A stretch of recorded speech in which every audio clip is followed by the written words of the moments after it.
Hi, this is Lael Kankar. Today we're going to take a look at the exclusive Scrapbook.com spray bottles. So the spray bottles come in two different sizes. They are the 10 milliliters in that smaller size, and then the 30 milliliters. So with each of those, they come 3 to a package. So we have little misters there, little spray bottles here. They are clear. So as you can see, I can see through, which makes it nice because I can see what I have inside for when I'm spritzing. Also when I am nearing the end of what I need to use.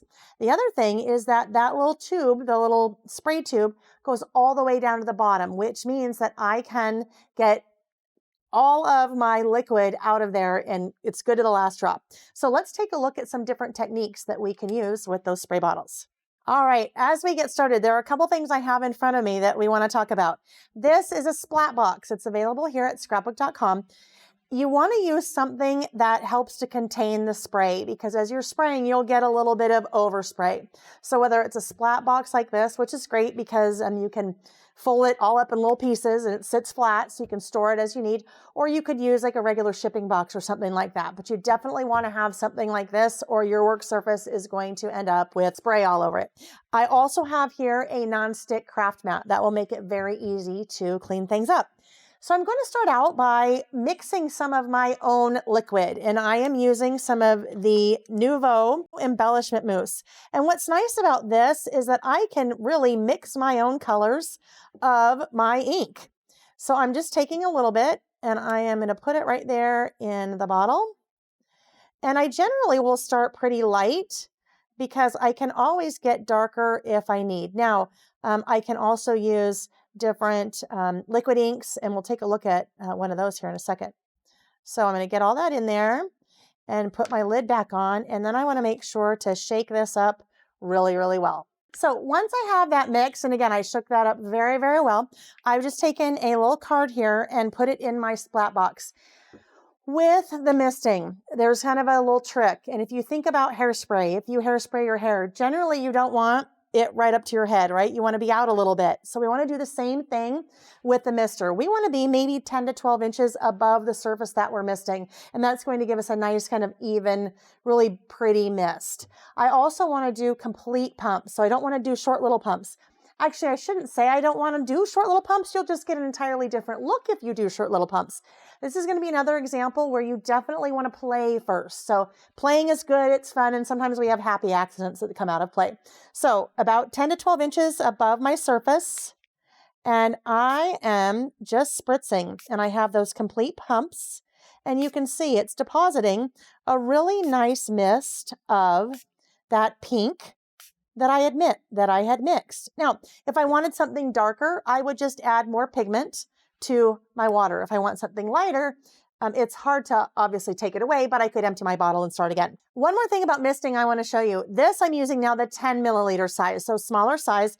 Both of these sizes, by the way, super portable, easy to throw in your bag and have with you on the go if you're going to a crop or something like that. I'm going to mix in here a little bit of Distress Oxide ink.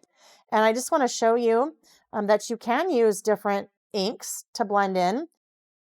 This is really, you guys, a play with, experiment, kind of get a feel for the different size bottles and the different mediums that you're using to mix your liquid and play and have fun. All right, for our next technique, we're going to do a tap. We're going to get a little bit of a splatter, but an entirely different splatter than we did before.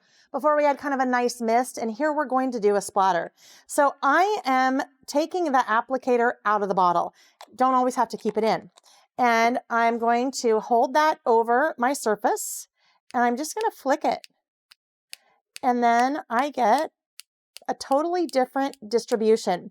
More splatters, and sometimes you'll see people do really, really neat projects, and you'll see these ink splatters, and you think, how in the world did they do that? Because if you try to mist it, it's really difficult to get that look. But if I just do that and flick it, I can again also incorporate different colors. If I am doing that, I want to let one color completely dry before I bring in that next color. So the next technique that we're going to do is a drip technique. So basically I am going to drop some water droplets onto my surface and then let that water drip. So I just need to get some drops out of here.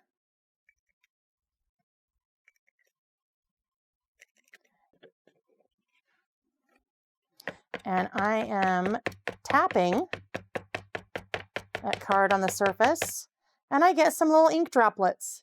And if I wanted those in different places, I could apply more ink. I could do some different colors. Again, just being careful how I let those dry in between and how they're blending. Just another fun, totally different look. The next technique that we're going to take a look at is actually using a stencil. I have used purple tape to secure that in place. And I'm going to use my 10 milliliter, my darker, so we can really see that stencil when it is done.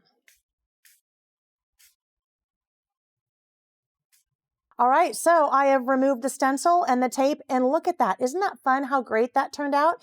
And because of the spraying and the misting that I did, in some areas you have a greater concentration of ink, greater coverage. And then as we move around toward the edges, you have a little bit of a less of a concentration. And that's what using a spray bottle like that can do for you versus using maybe a stencil with regular ink. All right, for the last technique, and this one I've already put together for us, but I used the heart stencil with my pink, and first sprayed with the stencil and the pink, let that dry completely. Then I came in with my little 10 milliliter and sprayed a contrasting color, so kind of that really pretty blue. So I can layer not only layer the different colors, but I can layer the different colors using different techniques like stencils and just creating a background. And those are these spray bottles from Scrapbook.com. Thanks for watching. If you liked this video and want to see more from Scrapbook.com, please like, share, subscribe, and leave a message. Happiness is life handmade.